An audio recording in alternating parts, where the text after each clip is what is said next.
Nityanand Mishra. TRS में आपका स्वागत है सर। धन्यवाद। कैसे हो? ठीक है, आनंद है। बताइए आजकल जिंदगी में किन चीजों के बारे में आप सीख रहे हो? क्या सीख रहे हैं? मैं सीख रहा हूँ आजकल ब्राह्मण ग्रंथों में भारत कैसा था। ओके। ये अब ऐसा मुझे जीवन में 100 पुस्तकें लिखनी है जी। 11 हो चुकी हैं, तो 89 और लिखनी है। तो कुछ ना कुछ पुस्तकों के बारे में अनुसंधान चलता रहता है, रिसर्च चलती रहती है। ओके। तो India of the time of the Brahmanas ये पुस्तक आजकल चल रही है। Okay. Time of the Brahmanas मतलब क्या?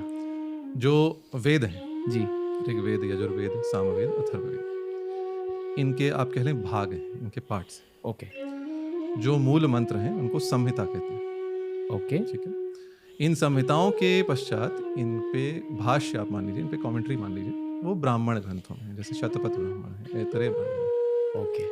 फिर इनके पीछे आरण्यक हैं, जो जब सन्यासियों की परंपरा प्रारंभ हुई तो जंगल में जाकर इस पर वैदिक मंत्रों पर सोच विचार करके इन्होंने इनके बारे में कुछ लिखा, तो ये आरण्यक हो। और सबसे अंत में उपनिषद, जिसमें केवल फिलॉसफी, जो ब्रह्म विचार, दर्शन है। ओके।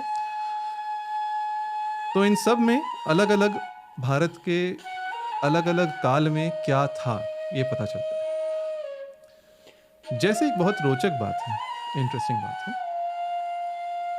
भारत में पहले छुआछूत नहीं थी। इसका एविडेंस हमें ब्राह्मण ग्रंथों में मिलता है। तो वहाँ एक बहुत अच्छी बात कही गई है। शतपथ ब्राह्मण में एक बात यह आती है, when the king is going to war, जब राजा एक लड़ाई लड़ रहा है, तो वहाँ लिखा है राजा को उसी पात्र से, उसी थाल से भोजन खाना चाहिए जिससे उसके सैनिक खा। क्योंकि जब एक युद्ध हो रहा है तो राजा के साथ सब लोग लड़ रहे हैं, पूरा समाज लड़ रहा है, तो राजा को उनके साथ उनके जैसा बनना चाहिए, जिससे लोग ये अनुभव करें, लोगों को यह लगे कि राजा हम लोगों का अपना है। आपने बाहुबली मूवी देखी, उसमें भी ऐसा कुछ दृश्य आता है, जिसमें एक ही थाल से राजा और जो जन सामान्य है वो लोग भोजन कर रहे हैं। तो इसका अर्थ है तब छुआछूत नहीं थी। ये कब की बात है सर रफली? ये ब्राह्मण ग्रंथों का काल आधुनिक इतिहासकार जो बताते हैं वो लगभग आपका 1000 BC, 1000 ईसा पूर्व, 3000 साल पहले। हाँ। Okay. That's as per modern historians. Okay. तो उस समय छुआछूत नहीं थी, ये हमें इनसे तो बहुत कुछ हमें हिस्ट्री के बारे में पता चलता है। जो हम पुराने ग्रंथ हैं, पुराने साहित्य है, उसको पढ़ के बहुत कुछ हम जान सकते हैं। ये सब कब शुरू हुआ भारत में छुआछूत? मुझसे आप पूछें तो ये गुप्त काल के पश्चात, आफ्टर द गुप्तस। ओके। मतलब कब? थोड़ा बहुत पाणिनि का टाइम भी कुछ एविडेंस हमें मिल जाती है। पाणिनि का टाइम आप 6th century BC, 6ठी शताब्दी ईसा पूर्व मान लें। ओके। तब हमें थोड़ा बहुत एविडेंस मिलता है, जैसे महाभाष्य को देखें, पाणिनि को देखें, तो वहाँ ऐसा वर्णन आता है कुछ लोगों का छुआ हुआ पात्र धोने पर भी शुद्ध नहीं होता, ऐसा। तो धीरे धीरे ये सब धीरे धीरे विकास हुआ इसका।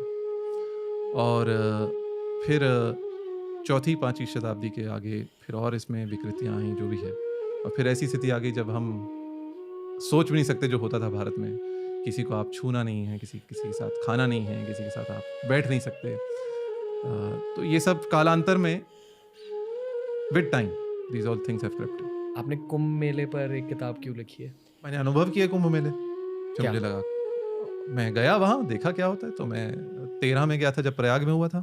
जो अभी जो कुंभ हुआ था 19 में, वो तो अर्ध कुंभ था, जिसको कुंभ बना दिया इन लोगों ने चुनाव जीतने के लिए, पर वो था अर्ध कुंभ। जो 13 में जब कुंभ हुआ था प्रयाग में, मैं वहाँ गया था। गैप कितना होता सर? 12 वर्ष का होता है। 12 वर्ष का क्यों होता है? 2025 में होगा। हाँ, 25 में होगा। कुछ एस्ट्रोनॉमी रिलेटेड हाँ। होगा। गुरु, क्या क्या होता? बृहस्पति, जुपिटर। ओके। जुपिटर का जो सूर्य के जो रेवोल्यूशन पीरियड है वो लगभग 12 वर्ष है।